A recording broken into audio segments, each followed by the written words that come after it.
रिश्वतखोरी, जंगल राज, दलदल। नमस्कार, आप देख रहे हैं दर्श न्यूज। मैं हूं दिव्यांशु।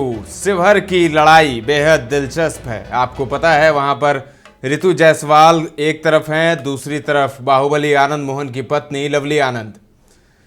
और ऋतु जायसवाल भारी पड़ रही हैं लवली आनंद पर। जो इनपुट आ रहे हैं उससे ये लग रहा है कि लवली आनंद और ऋतु जायसवाल के बीच भीषण टक्कर होने वाली है। ऐसे में ऋतु जायसवाल को हराने और लवली आनंद को जिताने बीजेपी के एक से बढ़कर एक नेता पहुंच रहे हैं, कतार लगाकर एक के बाद एक पहुंच रहे हैं। अभी कुछ दिनों पहले बिहार के डिप्टी सीएम और बीजेपी के प्रदेश अध्यक्ष सम्राट चौधरी पहुंचे थे लवली आनंद के लिए। एक जनसभा को उन्होंने संबोधित किया था। इस दौरान उन्होंने लवली आनंद के लिए वोट मांगे और अब बीजेपी के राष्ट्रीय अध्यक्ष जेपी नड्डा पहुंचे हैं लवली आनंद के लिए और लवली आनंद के लिए के समर्थन में उन्होंने एक जनसभा को संबोधित किया है। और इस दौरान उन्होंने वोट तो मांगे ही लवली आनंद के लिए, साथ ही आरजेडी कांग्रेस पर जमकर हमला बोला। जी हां, आरजेडी का नया नामकरण उन्होंने कर दिया। आरजेडी का फुल फॉर्म उन्होंने बताया और उन्होंने कहा कि आरजेडी में आर का मतलब रिश्वतखोरी, जे का मतलब जंगल राज और डी का मतलब दलदल। वहीं कांग्रेस पर निशाना साधते हुए उन्होंने कहा कि कांग्रेस सबसे बड़ी भ्रष्टाचार वाली पार्टी है। और आज जेपी नड्डा पहुंचे थे शिवहर के शिकारगंज। जी हां, बीजेपी के राष्ट्रीय अध्यक्ष जेपी नड्डा शिवहर के शिकारगंज पहुंचे, जहां उन्होंने जदयू प्रत्याशी लवली आनंद के समर्थन में एक महासभा को संबोधित किया। बीजेपी के राष्ट्रीय अध्यक्ष ने केंद्र व बिहार सरकार की उपलब्धियों पर उपस्थित जनसमूह से विस्तृत चर्चा की। केंद्र सरकार के लगभग सभी बड़ी योजनाओं व उपलब्धियों पर उन्होंने प्रकाश डाला। राहुल गांधी, सोनिया गांधी, लालू यादव और तेजस्वी यादव पर उन्होंने जमकर प्रहार किया। विपक्षी नेताओं को बताया राष्ट्र विरोधी, आरक्षण विरोधी, जंगल राज वाले, भ्रष्टाचारी और राम विरोधी। वहीं आरजेडी का फुल फॉर्म उन्होंने बताया रिश्वतखोरी करने वाला जंगल राज दल। कांग्रेस को बताया भ्रष्टाचारी पार्टी। कोयला घोटाले से लेकर अंतरिक्ष घोटाला यानी जमीन से लेकर आसमान तक घोटाला करने वाला पार्टी उन्होंने बताया। तो पूरे देश में एक और जहां चुनावी सरगर्मी काफ़ी तेज हो गई है, सभी के सभी दल अपने अपने प्रत्याशियों को जिताने के लिए ताबड़तोड़ जनसभाएं कर रहे हैं और जनता के बीच जाकर अपनी अपनी उपलब्धियों को बता रहे हैं, बखान कर रहे हैं। विपक्षी पार्टियों पर जमकर प्रहार भी कर रहे हैं। इसी कड़ी में आज बीजेपी के राष्ट्रीय अध्यक्ष जेपी नड्डा बिहार के दौरे पर थे और उन्होंने आज बिहार के शिवहर लोकसभा क्षेत्र के जेडीयू प्रत्याशी लवली आनंद के समर्थन में एक महाजनसभा को संबोधित किया। जेपी नड्डा शिवहर लोकसभा क्षेत्र के शिकारगंज के सिरोना पहुंचे, जहां उनका भव्य स्वागत किया गया। जेपी नड्डा बीजेपी के राष्ट्रीय अध्यक्ष हैं और अलग मूड में आज दिखे। एक के बाद एक करके अपने सभी विरोधियों पर उन्होंने करारा प्रहार किया और कई गंभीर आरोप लगाए। जेपी नड्डा के निशाने पर लालू, तेजस्वी, राहुल, स्टालिन सहित सभी विपक्षी पार्टियां रही और उन्होंने एक के बाद एक सभी दलों व उनके नेताओं पर जमकर हमला बोला। अपने संबोधन में सबसे पहले जेपी नड्डा ने जहां केंद्र सरकार की लगभग सभी योजनाओं की विस्तार से चर्चा की, वहीं उन्होंने केंद्र सरकार की नई आयुष्मान कार्ड पर फोकस किया। सुनिए केंद्र सरकार की योजनाओं उपलब्धियों पर जेपी नड्डा ने क्या कुछ कहा और किस तरीके से उन्होंने हमला बोला है आरजेडी और कांग्रेस पर, वो भी सुन लीजिए। कतरा खाया कि नहीं खाया? आज नौकरी के बदले जमीन हड़पी कि नहीं हड़पी? ऐसी नौकरी लेनी है क्या? ऐसी नौकरी लेनी है क्या? ऐसी नौकरी देगी है आरजेडी, ऐसी नौकरी देगी। नौकरी के जगह पर गरीबों की जमीन। ये घोटालेबाज। आप बताओ, अरविंद केजरीवाल ने घोटाला किया कि नहीं किया? शराब का घोटाला किया कि नहीं किया? दवाई का घोटाला किया कि नहीं किया? अभी 1 तारीख तक बेल पर फिर जेल में जाएगा कि नहीं जाएगा? ये मनीष सिसोदिया जेल में है कि नहीं है? आप बताओ, ये सत्येंद्र जैन जेल में है कि नहीं है? ये जेल और बेल के बीच का रिश्ता है उनका। और मित्रों, एक बात और बता दूं, ये राहुल गांधी है ना, ये संविधान की पुस्तक लेके घूमता है। मैंने कहा पता नहीं तुम आप पढ़े कितने हो, लेकिन कम से कम संविधान तो पढ़ लो। बाबा साहब अम्बेडकर ने कहा है धर्म के नाम पर आरक्षण नहीं होगा, धर्म मोदी जी ने कहा है, जब तक मोदी जिंदा है और जब तक भारतीय जनता पार्टी है, कोई भी दलित का, आदिवासी का, पिछड़ा का, अति पिछड़ा का आरक्षण पर डाका नहीं डाल पाएगा ये मोदी जी।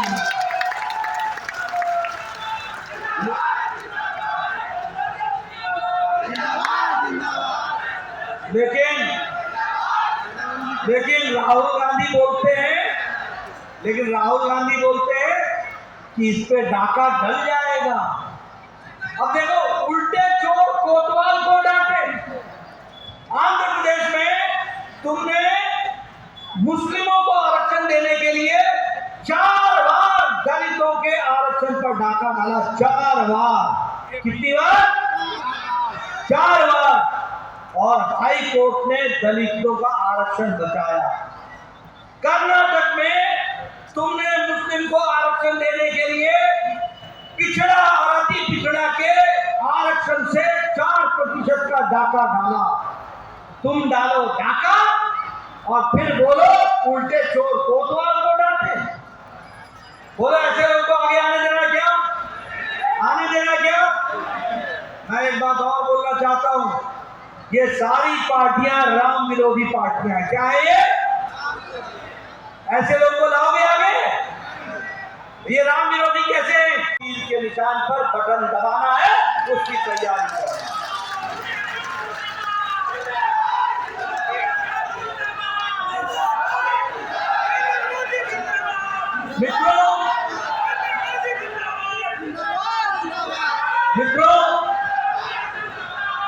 मित्रों, ये जो आरजेडी है ना, आरजेडी, ये मालूम है इसका नाम क्या है? आरजेडी का नाम है रिश्वतखोरी, जंगल राज, दलदल।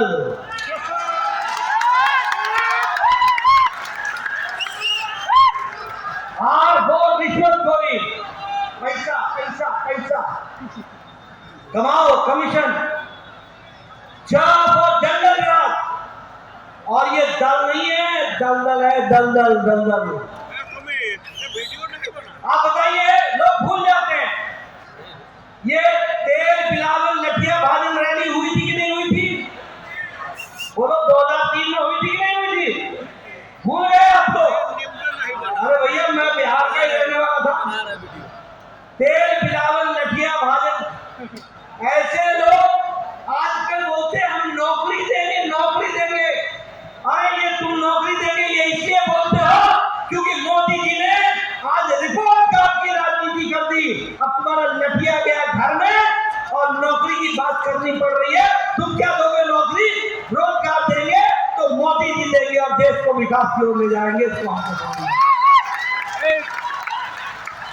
और ये कांग्रेस पार्टी, ये पार्टी कोई पार्टी नहीं है, ये भ्रष्टाचारी पार्टी है। सब भ्रष्टाचार में इनका लिखते, सब भ्रष्टाचार में, ऊपर से नीचे तक भ्रष्टाचार। बोलो कोयला घोटाला किया था कि नहीं किया था? बोलो चीनी घोटाला किया था कि नहीं किया था? जरा जोर से बोलो यार, इनकी बेशर्मी तो बताओ। कोयला घोटाला किया था कि नहीं किया था? चीनी घोटाला किया था कि नहीं किया था? चावल घोटाला किया था कि नहीं किया था? और समुद्र का पनडुब्बी घोटाला किया था कि नहीं किया था? आप बोलो अंतरिक्ष में 2G घोटाला किया था कि नहीं किया था? और आप बताओ हवा में हेलीकॉप्टर का, वेस्टलैंड का घोटाला किया था कि नहीं किया था? तो कोयला लिया पाताल से, पनडुब्बी का घोटाला किया समुद्र में, 2G का घोटाला किया अंतरिक्ष में, हेलीकॉप्टर का घोटाला किया हवा में, चावल का घोटाला किया जमीन में। कोई जगह छोड़ी ही नहीं।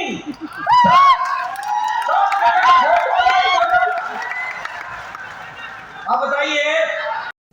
तो आपने सुना जेपी नड्डा पहुंचे हैं लवली आनंद को जिताने के लिए। लवली आनंद के समर्थन में जनसभा को उन्होंने संबोधित किया। और शिवहर की जो लड़ाई है, आप बहुत दिनों से देख रहे हैं कि किस तरीके से वहां पर ऋतु जायसवाल भारी पड़ रही हैं लवली आनंद पर। और ऋतु जायसवाल का यही कहना है कि शिवहर की जनता कलम वाली चुनते हैं या बंदूक वाले, यानी बाहुबली की पत्नी लवली आनंद पर वो निशाना साध रही हैं। और जहां एक तरफ वो कह रही हैं कि वो आईएएस की पत्नी हैं, और सचमुच लवली आनंद, माफ़ कीजिएगा, रितु जायसवाल आईएएस अरुण कुमार की पत्नी हैं। और उन्होंने सीतामढ़ी के सिंहवाहिनी पंचायत में मुखिया वो रही थी, और उस वक्त वो चर्चा में आई थी, लाइमलाइट में आई थी, जब उन्होंने खूब सारे काम किए थे जिसके लिए उन्हें अवार्ड भी मिला था। उसके बाद इसी को देखते हुए आरजेडी ने उन्हें सीतामढ़ी के परिहार विधानसभा सीट से अपना उम्मीदवार बनाया। हालांकि उन्हें हार मिली, बहुत कम मार्जिन से वो हारी थी, लेकिन कड़ा टक्कर उन्होंने दिया था। और अब रितु जायसवाल को शिवहर लोकसभा सीट से प्रत्याशी बनाया गया है। शिवहर की कहानी ये है कि शिवहर में बाहुबली आनंद मोहन की पत्नी लवली आनंद को जेडीयू ने अपना उम्मीदवार बनाया है, और रितु जायसवाल का कहना है कि वो आईएएस, शिवहर की जनता आईएएस की पत्नी को जिताएंगे या फिर आईएएस के हत्यारे की पत्नी को। आपको पता है कि गोपालगंज के तत्कालीन डीएम जी कृष्णैया के हत्या के मुख्य आरोपी रहे हैं आनंद मोहन, जेल भी काट कर आए हैं। तो इसके बाद नीतीश सरकार ने जेल में बदलाव करके आनंद मोहन के बाहर निकलने का रास्ता उन्होंने साफ किया, जिसके बाद उनकी पत्नी लवली आनंद को जेडीयू में शामिल कराकर उन्हें कैंडिडेट बनाया है शिवहर से। तो कड़ा टक्कर देखने को मिल रहा है शिवहर में, जहां एक तरफ रितु जायसवाल ये कहते हुए चल रही हैं, लगातार जनसंपर्क कर रही हैं, और उनका यही कहना है कि शिवहर की जनता इस बार कलम वाली को चुनेगी, ना कि बंदूक वाली को। वहीं लवली आनंद को भरोसा है कि पीएम मोदी के नाम पर उन्हें वोट मिलेगा, पीएम मोदी के नाम पर वो जीत जाएंगी। तो अब देखिए क्या होता है शिवहर में। 25 मई को यहाँ पर वोटिंग है, छठे फेज में, और 4 जून को नतीजे आएंगे। तो फिलहाल तो प्रचारों का दौर चल रहा है, प्रचार चल रहा है, लवली आनंद प्रचार कर रही हैं, और एक दूसरी तरफ रितु जायसवाल प्रचार में भिड़ी हुई हैं। तो अब देखिए जीत किसकी होती है। शिवहर की जनता किसे अपना सांसद चुनती है, किसे संसद भेजती है। फिलहाल के लिए इतना ही। तमाम अपडेट्स देते रहेंगे, बने रहें दर्श न्यूज के साथ।